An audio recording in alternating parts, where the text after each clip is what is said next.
Hello, wrestling fans. How you guys tonight? Let you know what happened on Monday Night Raw for November the 25th, 2024.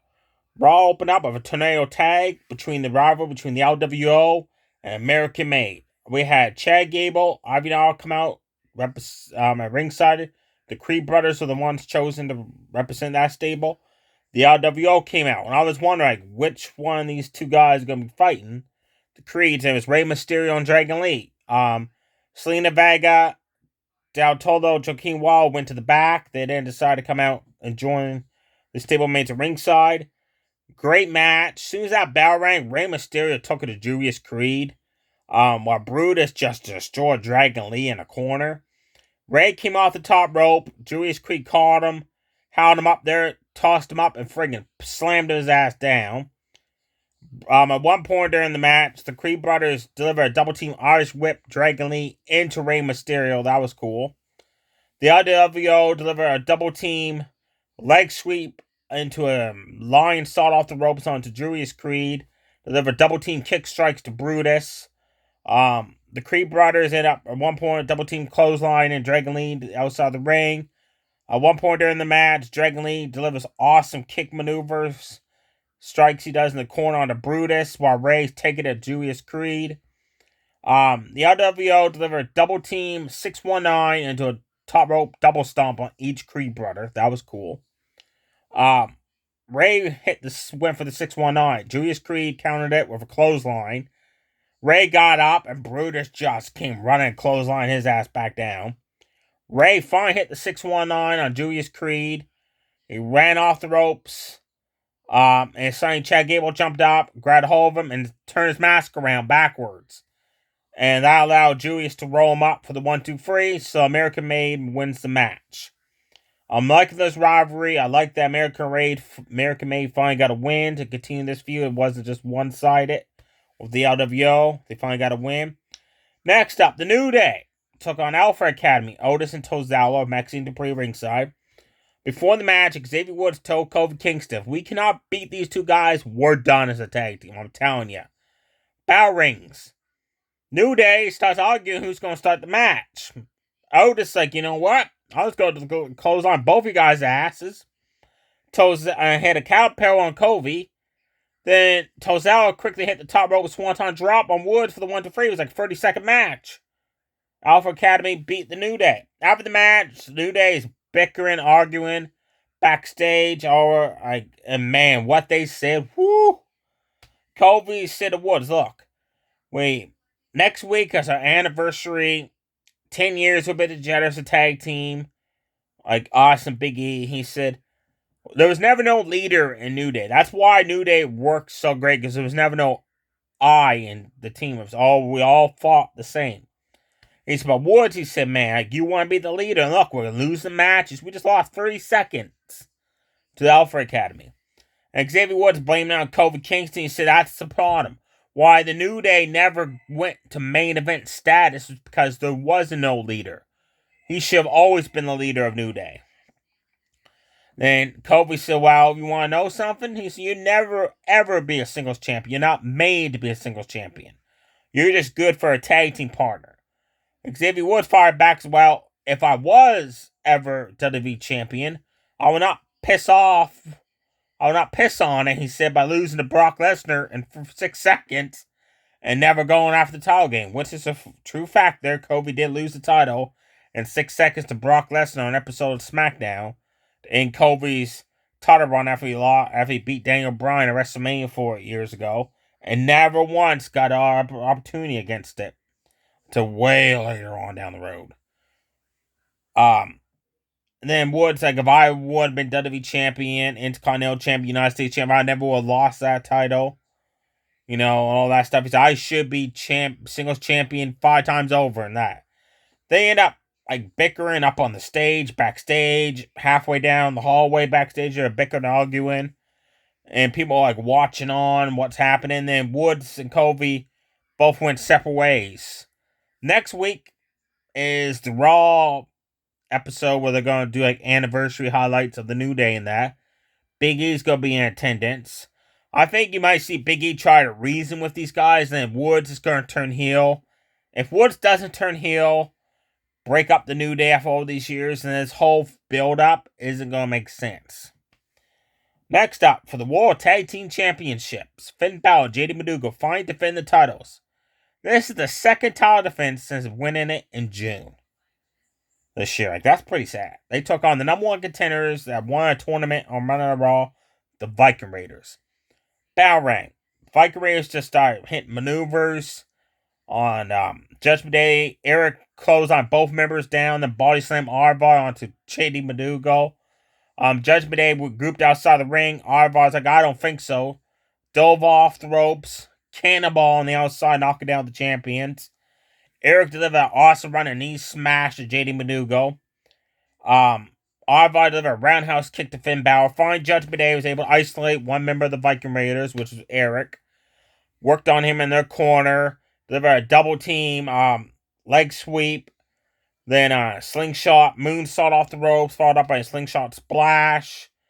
Double team clothesline neck breaker on Eric. Fine, Eric got away. Tagged in R-Bar. R-Bar came in. Roundhouse kicked Finn Balor again. Tossed up Madugo up in the air and power slammed him on the way down. Picked him up. Delivered a Turtle Whirl side slam on him. Tagged out. And then the Viking Raiders tossed Finn Balor out of the ring and delivered a double team clothesline German suplex onto JD Madugo. Suddenly, Carlito and Dominic Mysterio run out. And Dominic puts the foot of Madugo on the rope. Referee did not see that. So referee thought Madugo put his own foot on the rope, so he stopped doing the free count because of a rope break thing there. So the Viking Raiders took out Carlito, Dominic Mysterio. R-Bar is a legal man at this point. He's too busy focusing on beating up Dominic. JD Madugo rose him up from behind, steals the win, steal your World Tag Team Champions, Judgment Day. They took off because the Viking Raiders are pissed off, and that's the fastest I've ever seen Judgment Day skedaddle up that ramp. Braun Breaker requested this match because he was pissed off the last week during his Intercontinental title match against Sheamus. Ludwig Kaiser got involved. So, Braun Breaker took on Ludwig Kaiser, but he said, Adam Pearce, I want to face him, but I refuse to put my championship on the line against him. So it's non-title. Battle Ring, all Braun Breaker. Body shots, top rope Frankensteiner, that running, speeding clothesline he does off the rope, so flips the guy over 180. Put Ludwig back on the top rope, went for other top rope Frankensteiner. Ludwig countered it.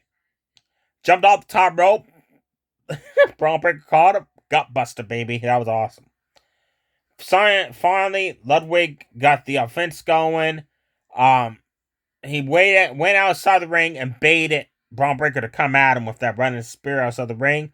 He moved. Braun's ribs hit the edge corner of that announce table. Oh, that announce table moved. That was so much force he hit that with. Then Ludwig Kaiser attacked the injured midsection. Punches, octopus stretch with raining down elbows.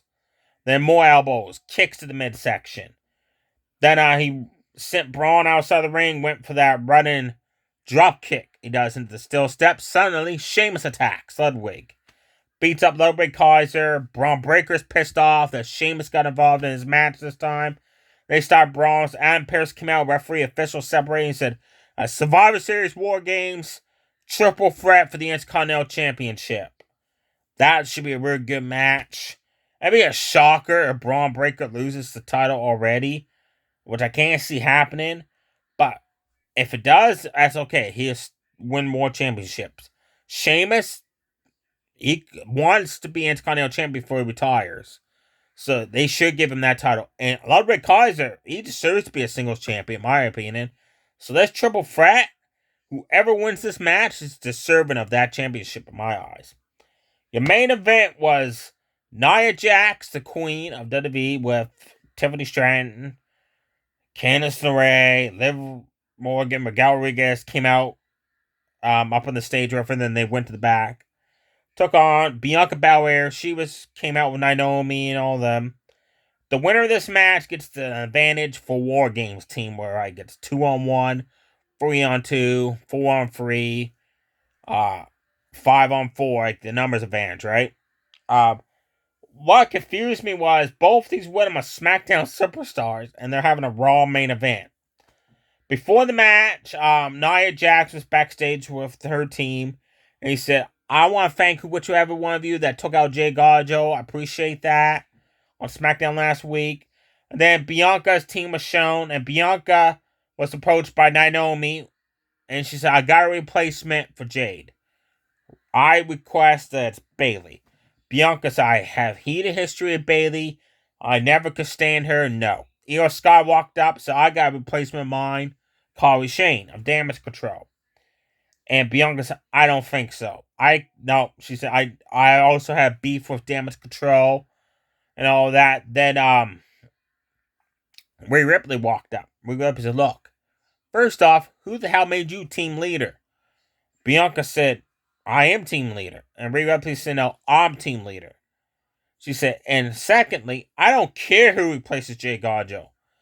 I don't care who fights who in that cage. No one touches Liv except for me. And then she walked away. So Naomi was like, well, who's going to be our fifth woman? And Bayley's like, all right, I'll step up. Kairi Sane's like, I'll step up. Dakota Kai, Damage Controls, I'll step up. But again, Bianca refused any of them to be the replacement because of her issues with those women. It was a short main event match. Bianca clotheslined Nia Jax out of the ring, delivered a standing moonsault on the outside. Nia Jax delivered a top rope leg drop, went for a second one. Bianca countered it, body slammed her off the top rope, and then hit a moonsault off the ropes. Outside the ring, Nia Jax sent her into a barricade. In the ring, Nia Jax delivered a toss-up Samoan drop, went for the bonsai drop. Bianca top rope back body drop, countered that. The turnbuckle pad came off on the top rope. Outside the ring, Nia Jax again clotheslined Bianca out of the ring. Samoan dropped her for the announce table, rolled in the ring, told the referee started counting to 10. She wanted to count out win. She stuck up at the top rope that had the exposed turnbuckle and started posing, showing off. Bayley runs out for the crowd. Face smashes Nia Jax onto the exposed turnbuckle, jumps off the ring apron. Bianca runs in, pins Nia Jax for the 1-2-3 to get the advantage for her team. Now she's all lovey-dovey with Bayley, helping her out. So Bayley is now officially the replacement for Jay Garjo for that team for War Games. Also, I was wondering, why would the referee never stop and think about, why is Nia Jax laid out? Like, think about it. You're counting Bianca out. You turn around, Nia Jax laid on her ass, laid out from being smashed face first into the turnbuckle exposed pad. Bayley's right there. Like, 1 + 1 = 2, buddy. Like, common sense, what happened? But no, the referee acts so stupid and dumbfounded, you didn't know what happened. No matches announced whatsoever for next week. Oh, Adam Pearce also revealed the Women's Intercontinental Championship. I was disappointed for that because that is now a bunch of titles. Like, you think about it, you got the World Women's Championship, now this one. You got the Women's United States Championship, the Women's titles, that's 4. You got the Tag Team titles, which is 5. 6, because there's 2 set, those tag team. Then on NXT, you got the NXT Women's Championship, which is 7. The North American Women's Championship, which is 8. And their tag team title, that's 9 women's title belts total, if you think about it. That's way too many. I don't know. I understand they're doing it for the women's division and all that, but that's way too many titles for the main roster, in my opinion. And let me know below, do you think they should just let it stay with the 2 sets of titles, the singles, and the tag titles on the main roster? Do you like this Intercontinental Championship Women's title and the United States Women's Championship? I actually was okay with the Women's United States, but now this one is just way too many title belts. And then Adam Pearce is like, now I'm going to do something that Nick Dallas didn't do. And we're going to crown a new champion by tournament style. Pearce, that's exactly what's happening on SmackDown right now, man. It's a tournament style bracket to become the first ever United States Women's Champion. So how is your idea any different? Right? I'm confused there. Stay safe, everybody. Too sweet. Bye.